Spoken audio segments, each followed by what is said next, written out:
नमस्कार दोस्तों, सुभाष की बात में आपका स्वागत है। जब हम किसी से मिलते हैं या किसी बुजुर्ग हमसे मिलता है या कोई हमारा बड़ा हमको मिलता है तो हमको भर भर के आशीर्वाद देता है और कहता है कि आयुष्मान भव। इसका मतलब होता है कि हम स्वस्थ रहें, सुखी रहें और लंबी आयु को जिएं। इसी से आयुष्मान भव से कहीं ना कहीं सरकार ने शब्द लिया और एक आयुष्मान योजना जो है वो प्रारंभ की। अब मैं इस योजना की बात इसलिए कर रहा हूं कि हमारे देश में सब लोग बीमा नहीं करा सकते। जैसे अमेरिका, यूरोपियन देश में हर आदमी का बीमा है, जिसका बीमा नहीं है वो आदमी का इलाज मुश्किल है। हमारे यहाँ बहुत सारी बीमा कंपनियां आई हैं पर अभी भी सबका बीमा नहीं है। तो अब जब सबका बीमा नहीं है तो सबके लिए इलाज भी उस तरह संभव नहीं है। सरकारी अस्पताल हैं पर उनमें बहुत बार दवाई नहीं रहती, तो कभी डॉक्टर नहीं रहता, कभी नर्स नहीं रहती। ये अभी हमने कोरोना काल में देखा कि कितनी फज्जियत हुई लोगों की।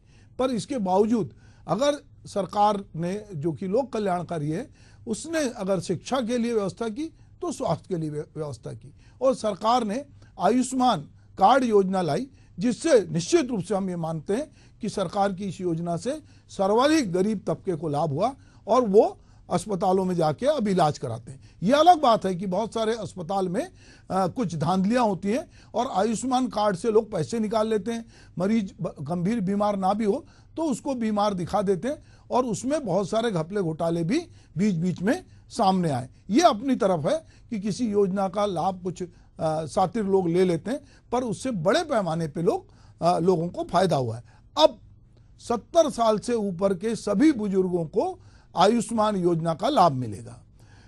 कि मोदी कैबिनेट ने यह फैसला लिया है कि, और उसने कहा है कि 4.5 करोड़ परिवारों के 6 करोड़ बुजुर्गों को जो है स्वास्थ्य बीमा योजना के लाभार्थियों के लिए एक अलग से नया कार्ड जारी किया जाएगा। परिवार के 2 बुजुर्ग दोनों को मिलेगा संयुक्त सुविधा का लाभ। दोनों बुजुर्ग जो हैं वो आयुष्मान की राशि जो है उनसे वो अपना इलाज कर सकेंगे। उनको ये कहीं ना कहीं विकल्प जो है वो भरना पड़ेगा, तो वो अन्य योजनाओं को छोड़ के आयुष्मान भारत योजना को जो है वो बुजुर्ग लोग चुन सकेंगे। तो कहीं ना कहीं मोदी कैबिनेट की बैठक में जो कई अहम फैसले लिए गए उसमें 70 साल से ऊपर के सभी बुजुर्गों को आयुष्मान योजना में शामिल करने का फैसला लिया गया। इस फैसले से 4.5 करोड़ परिवारों के 6 करोड़ वरिष्ठ नागरिकों को 5 लाख रुपए का मुफ्त स्वास्थ्य बीमा कवर का लाभ मिलेगा। और सरकार ने इस बारे में यह भी कहा है कि इस योजना के तहत पात्र लाभार्थियों को एक नया कार्ड जारी किया जाएगा। आयुष्मान भारत योजना के तहत पहले से ही कवर किए गए परिवारों के वरिष्ठ नागरिकों को प्रतिवर्ष 5 लाख रुपए तक का अतिरिक्त जो है वो टॉप अप कवर मिलेगा।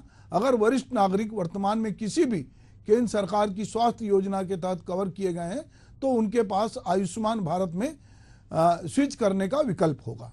एक प्रकार से हम सोचते हैं कि जो हमारे वरिष्ठ नागरिक हैं, अगर हम बात करते हैं हमारे देश में जो आयु है, व्यक्ति की जीवित होने की आयु वो बढ़ी है। पहले आदमी की आयु थोड़ी कम थी पर जैसे जैसे जीवन स्तर बेहतर हुआ है, दवाएं हुई हैं, चिकित्सा की सुविधा हुई है, तो एक आदमी की जो औसत आयु है उसमें इजाफा हुआ है। तो अभी हम ये देखते हैं कि आदमी कहीं पे 58 साल में रिटायर होता, फिर 60 साल में, 62 साल में, और कुछ चिकित्सा और शिक्षा के क्षेत्र में लोग 65 साल में रिटायर होते हैं। तो ये तो सरकारी लोगों की आयु होती है। पर 70 तक आते आते आदमी के पास में बहुत सारे आर्थिक संसाधन खत्म हो जाते हैं। यदि वो पेंशन भोगी है तो उसको आधी पेंशन मिलती है, यदि वो काम करता था तो उसका शरीर जवाब दे देता है, और वो कहीं ना कहीं अपने बच्चों पे डिपेंड होता है। यदि बच्चे उसके इलाज पर ध्यान नहीं दे रहे तो बेचारा बुजुर्ग जो है किसी कोने में पड़ा रहता है। अब जो है प्रधानमंत्री ने जो ये आयुष्मान भारत योजना लाई है, इसके अंतर्गत जो है प्रधानमंत्री जन आरोग्य योजना का भी लाभ उठाने वाले पात्र होंगे।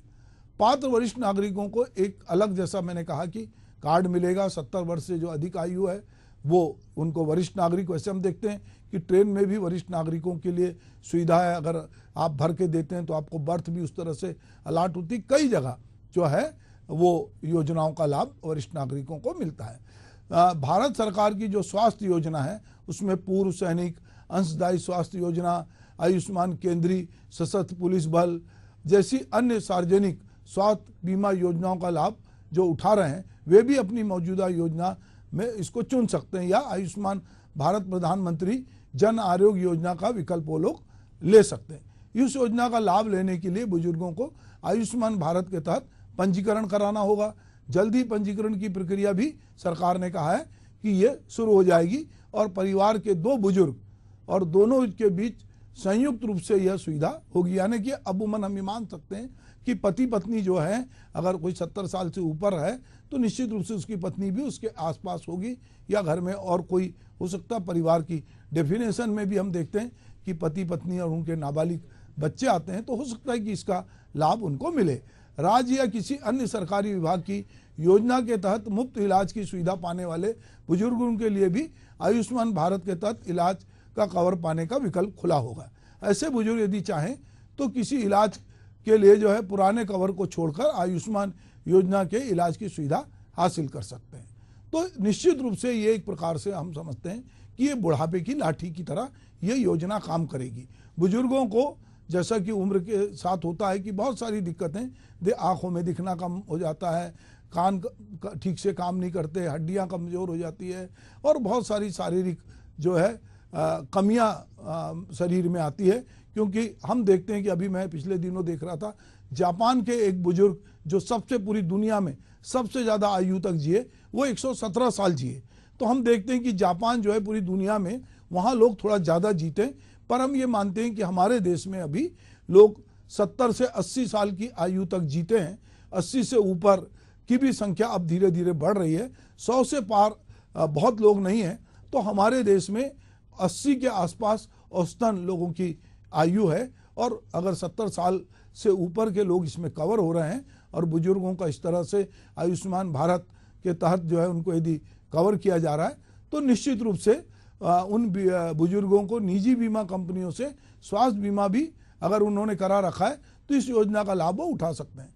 फिलहाल जैसा कि कहा जा रहा है कि इस योजना के लिए 3,437 करोड़ रुपए आवंटित किए गए हैं और इसमें बढ़ोतरी भी भविष्य में होगी, क्योंकि मोदी सरकार ने 2017 में देश भर में 10 करोड़ 74 लाख गरीबों को जो है आयुष्मान भारत योजना का लाभ दिया था। इस योजना से 55 करोड़ से अधिक परिवारों को 5 लाख रुपए से सालाना मुफ्त में और कैशलेस इलाज की सुविधा मिल रही थी।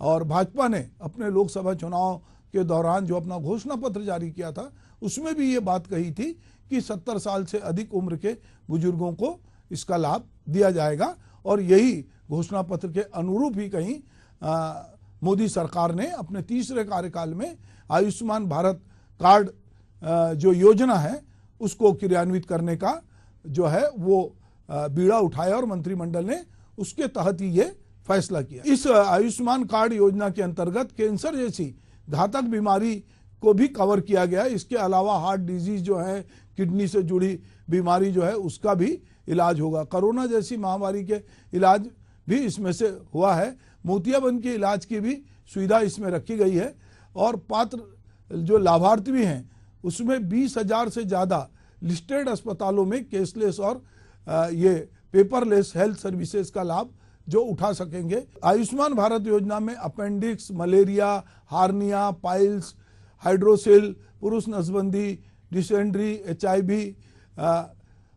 जो कॉम्प्लिकेशंस हैं, बच्चेदानी ऑपरेशन, हाथ पांव काटने की सर्जरी, मोतियाबिंद, पट्टा चढ़ाना, गांठ संबंधी बीमारी, इन्फेक्टेड जो है बनियान फूड, रेनल कार्नियल, UTI, आंतों का बुखार, ये सब सारी बीमारियों को इसमें शामिल किया गया है। तो इसमें जब भी कोई स्कीम लॉन्च करती तो उसके लिए पात्रता की शर्तें होती हैं। तो निश्चित रूप से पात्रता की शर्तें जो हैं वो आयुष्मान में अब तक ग्रामीण क्षेत्र में रहने वाले निराश्रित या फिर आदिवासी, अनुसूचित जाति या जनजाति के दिव्यांग, असंगठित क्षेत्र में काम करने वाले, दिहाड़ी मजदूर जिनके परिवार में कोई दिव्यांग हो और या गरीबी रेखा के नीचे आने वाले परिवारों को इसका लाभ मिलता था। लेकिन अब संगठित क्षेत्र में काम करने वाले जिनकी कमाई का एक हिस्सा PF में कटता है और ESI का मेंबर है और इनकम टैक्स देते हैं, जिनका अपना पक्का मकान और गाड़ी है और जिनके पास सरकारी नौकरी भी है, वे भी इस सुविधा का लाभ उनको मिलेगा। तो निश्चित रूप से इसके लिए एक टोल फ्री नंबर भी दिया गया है 14555, उस पर भी कॉल करके कोई भी आदमी चाहे तो अपनी पात्रता का पता लगा सकता है। ये तो हुआ योजना का एक पक्ष। अब चलिए जो आयुष्मान भारत योजना पहले से लागू है वो योजना में क्या कुछ हो रहा है, चलो उसकी भी पड़ताल हम लोग कर लेते हैं। ये बहुत बड़ा फैसला है। इस फैसले में एक बड़ी मानवतावादी सोच है, बहुत ही एक ह्यूमैनिटेरियन थिंकिंग है। और माननीय प्रधानमंत्री श्री नरेंद्र मोदी जी ने जो कमिटमेंट दिया था वो कमिटमेंट आज डिलीवर किया है, उस कमिटमेंट को फुलफिल किया है। प्रधानमंत्री जी ने कहा था कि 70 वर्ष की आयु के ऊपर के हर बुजुर्ग को आयुष्मान योजना के दायरे में लाया जाएगा और 70 साल के ऊपर के हर बुजुर्ग, चाहे वो गरीब हो, चाहे मध्यम वर्ग के हो, चाहे उच्च मध्यम वर्ग के हो, ये नया दायरा होगा जिनको 5 लाख रुपए तक के मुफ्त इलाज की सुविधा मिलेगी। आज ये स्कीम प्रधानमंत्री श्री नरेंद्र मोदी जी के नेतृत्व में कैबिनेट ने अप्रूव की और इससे देश में करीब 4.5 करोड़ फैमिलीज, जिसमें करीब 6 करोड़ सीनियर सिटीजन्स कवर होंगे, ये नए एडिशनल इसमें जुड़ेंगे। आप सब जानते हैं कि आयुष्मान भारत विश्व की सबसे बड़ी हेल्थ एश्योरेंस स्कीम है। इतनी विशाल स्कीम जिसमें करीब 12 करोड़ 30 लाख फैमिलीज कवर्ड हैं और देश भर में जहां पर भी आप जाके आयुष्मान के लाभार्थियों से अगर मिलेंगे तो वो कितना आशीर्वाद देते हैं वो सब आपने देखा होगा। इस स्कीम में आज एक नया अध्याय जुड़ा है जो कि प्रधानमंत्री श्री नरेंद्र मोदी जी ने कमिट किया था, एक कमिटमेंट दिया था कि 70 से अधिक आयु के सभी सीनियर सिटीजन्स को कवरेज दी जाएगी। देखिए, छत्तीसगढ़ के परिप्रेक्ष्य में तो ये योजना बेमानी है क्योंकि छत्तीसगढ़ में आयु का कोई बंधन नहीं है, आय वर्ग का कोई बंधन नहीं है। ये पहले से 2013-14 से ये जारी है। सभी वर्ग के, सभी उम्र के लोग छत्तीसगढ़ में इलाज कर सकते हैं। बाकी छत्तीसगढ़ के बाहर आय वर्ग का बंधन खत्म किया गया है, वहाँ पर आयु वर्ग का बंधन पहले भी नहीं था। तो ये योजना का औचित्य मुझे इस बार समझ में आ रहा है कि आय वर्ग का जो बंधन है वो छत्तीसगढ़ के बाहर खोल दिया गया है, लेकिन छत्तीसगढ़ में पहले से ही लाभ मिल रहा है। मुझे नहीं लगता कि छत्तीसगढ़ के परिप्रेक्ष्य में योजना का भी किसी प्रकार का विस्तार हुआ है। छत्तीसगढ़ में आयुष्मान योजना में फिर से योजना को इंश्योरेंस मोड में लिए जाने की तैयारी है। इंडियन मेडिकल एसोसिएशन पुराने अनुभवों के आधार पे इसका विरोध कर रहा है। माननीय मंत्री जी से भी हम लोगों ने विरोध व्यक्त कर दिया है। मुख्यमंत्री जी के स्तर पर भी योजना के बारे में बताया गया है कि इंश्योरेंस कंपनी अक्सर ये योजना का पैसा लेके आखिरी के महीनों में चली जाती है। अब इंश्योरेंस मोड में करने से जो आखिरी के 4-5 महीनों में दिक्कतें होगी वो योजना को कहीं न कहीं गतिरोध का स्वरूप देंगी और लगता है कि ट्रस्ट मोड में जो पिछले 5 साल में योजना चल रही है उसमें जो फंड एलोकेशन है यदि ठीक कर दिया जाए तो योजना छत्तीसगढ़ में बहुत अच्छा काम कर रही है, आगे भी करती रहेगी यदि ट्रस्ट मोड में किसी प्रकार की दिक्कतें नहीं आती है। तो हम बात कर रहे थे कि आयुष्मान भारत योजना जो है वो बुजुर्गों के लिए कितनी लाभप्रद है, मगर जो पहले से आयुष्मान भारत योजना चल रही है उसमें 5 लाख तक के पैकेज में जो है 2,133 करोड़ रुपए का इलाज हुआ। इसमें से पैकेज जो था 86.5 करोड़ का जो है क्लेम किया गया। ये हम देख रहे हैं कि इस योजना के आने के बाद जो है जो गली मोहल्लों में बहुत सारे निजी अस्पताल खुल गए, कस्बाई इलाकों में अस्पताल खुल गए, वहाँ डॉक्टर भी नहीं थे पर मरीजों को भर्ती कर लिया गया और योजना से काफ़ी पैसे निकाले गए। यदि हम बात करें 23-24 की तो 15,65,766 क्लेम सरकारी और निजी अस्पतालों से किया गया। इसमें 5 लाख तक के इलाज के क्लेम की संख्या 14,27,879 है, जबकि 50,000 तक के इलाज के क्लेम करने वाले 1,37,884 लोग हैं। इस क्लेम में 166.6 करोड़ रुपए का इलाज हुआ है, जो पिछले 5 सालों में यही ट्रेंड लगातार देखने मिल रहा है कि इसमें जो है कहीं ना कहीं एक मरीज जो है एक कार्ड पर जब वो जाता है अस्पताल में तो उसके जो बैलेंस तक साल भर उसका इलाज दिखाया जाता है। हमारे आसपास ऐसे कई कंप्लेंट हुई कई अस्पतालों की और कई लोग बताते हैं कि जब तक 5 लाख रुपए की कैशलेस और फ्री इलाज की पात्रता होती है तब तक उस अस्पताल वाले उनमें कहीं ना कहीं उनको भर्ती दिखाते हैं, जबकि एपीएल परिवार को 50,000 रुपए तक वो इलाज करा सकते हैं, पर उनकी संख्या कम है। अगर हम बहुत सारी कैटेगरी वाइज देखते हैं तो हमको बहुत सारे आंकड़े चौंकाते हैं। अगर सरकारी अस्पतालों को यदि इसमें हम भुगतान देखें पिछले 5 सालों में तो 2002 करोड़ रुपए का भुगतान हुआ है। सरकारी अस्पतालों में जो क्लेम की बात करें तो 29,85,087 का क्लेम हुआ है। निजी अस्पतालों में 3,549 करोड़ का क्लेम हुआ है। तो ये जो क्लेम है, और निजी अस्पतालों में कुल क्लेम जो है 19,88,224 का हुआ है। तो ये पिछले 5 साल में यदि 19 से लेकर 23 तक के आंकड़े देखें तो ये आंकड़े जो हैं निश्चित रूप से चौंकाने वाले, और ये बताते हैं कि सरकार कितनी अच्छी मंशा से कोई योजना लेके आती है, गरीबों के लिए योजना लाती है। उसका जो अस्पताल में बहुत सारे लोग, जो कि हमने कोरोना में देखा कि उनका बहुत सारे अस्पतालों ने जो अपना घटिया चरित्र दिखाया, वहीं बहुत सारे डॉक्टर ईश्वर की तरह जो लोगों के सामने आए और लोगों की जान बचाई। तो ये जो आयुष्मान योजना है वो निश्चित रूप से भारत सरकार की बहुत महत्वपूर्ण योजना है, पर कुछ लोग सांठ-गांठ करके, गरीब जो कि अज्ञानी हैं, उनको पता नहीं उनको कार्ड मिला है, उनको ये भी नहीं पता होता कि उनको जो बीमारी नहीं हुई है उस बीमारी का भी लोग इस कार्ड से इलाज कर रहे हैं, और एक बाकायदा इसमें जो है एक रैकेट की तरह काम करते हैं। तो कुछ अस्पताल जो निजी अस्पताल हैं, जो गांव कस्बे में खुल गए हैं, जिनकी अपनी प्रतिष्ठा नहीं है, वो पैसे कमाने का इस कार्ड को उन्होंने जरिया बना लिया है। और गरीब आदमी को लगता है कि मैं अस्पताल में जा रहा हूं, मुझे कोई पैसा नहीं लग रहा है, पर उसे ये नहीं पता है कि उसको जो कार्ड मिला है जो 5 लाख तक के इलाज का है, उसमें से वो मुश्किल से 10-20 हज़ार रुपए का इलाज होता है, और बाकी बीमारियां उसमें जोड़कर बहुत सारे सांठ-गांठ होती है।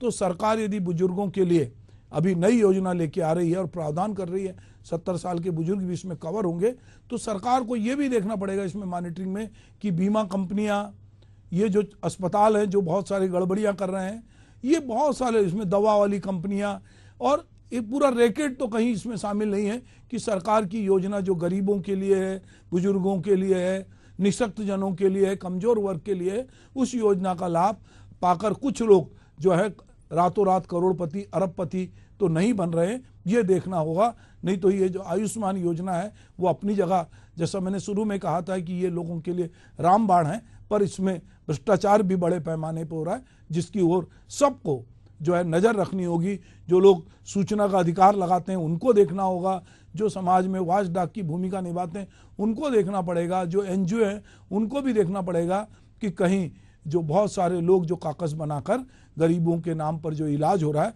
उसमें लूटमार तो नहीं कर रहे हैं। नमस्कार।